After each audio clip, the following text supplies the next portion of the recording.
MRPS news కు స్వాగతం. రిజర్వేషన్ల వర్గీకరణ లక్ష్యాన్ని సాధించుకునే దిశగా మాదిగల ఆర్థిక రాజకీయ ప్రాధాన్యత పెరిగే దిశగా మాదిగ రిజర్వేషన్ పోరాట సమితి టీడీపీ, బీజేపీ, జనసేన కూటమికి ఆంధ్రప్రదేశ్లో మద్దతు ఇస్తుంది.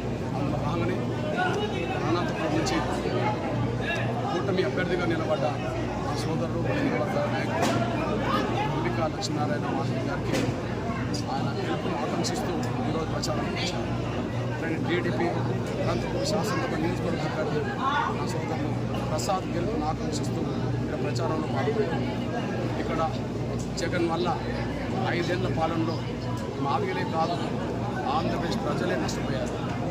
మాదిగలే కాదు ఆంధ్రప్రదేశ్ ప్రజలే నష్టపోయారు. మాదిగల అభివృద్ధి వెనుకబడమే కాదు ఆంధ్రప్రదేశ్ ప్రజల అభివృద్ధి కూడా వెనుకబడ్డాయి. మాదిగల నిరుద్యోగ సమస్య పరిష్కారం కాకపోవడమే కాదు ఆంధ్రప్రదేశ్లో పడే అన్ని వర్గాల నిరుద్యోగులకు జగన్మోహన్ గారి పాలన శాపంగా మిగిలిపోయింది.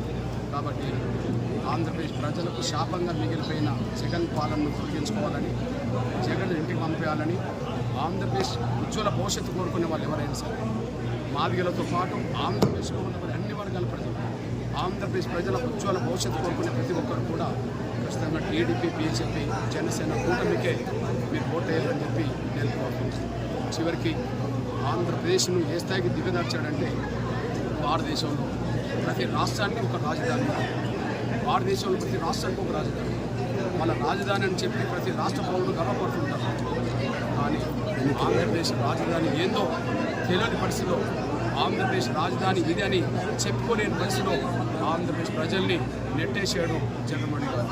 కాబట్టి ఆంధ్రప్రదేశ్ ప్రజల అస్తిత్వం దెబ్బతింటున్నది, ఆత్మగౌరవం దెబ్బతింటున్నది, అభివృద్ధి దెబ్బతింటున్నది.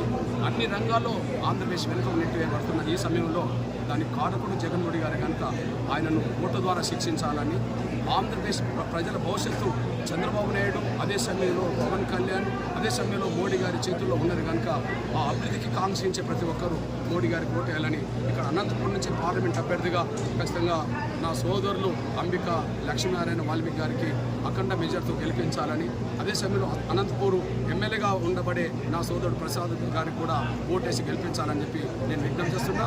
ఆంధ్రప్రదేశ్ ప్రజలు ఒక చారిత్రాత్మక తీర్పునివ్వాలని చెప్పి, ఆంధ్రప్రదేశ్ ప్రజలు అభివృద్ధికి, ఆత్మగౌరవానికి విలువనివ్వండి, అభివృద్ధికి ఆంధ్రప్రదేశ్ ప్రజలు ఆత్మగౌరవ విలువనివ్వని జగన్ పాలన తొలగించుకొని అభివృద్ధికి, అస్తిత్వానికి ఆత్మగౌరవం విలువనిచ్చే టీడీపీ, జనసేన, బీజేపీ పాలన కోరుకోవాలని, అందుకు ఓటేయాలని చెప్పి నేను విజ్ఞప్తి చేస్తున్నాను.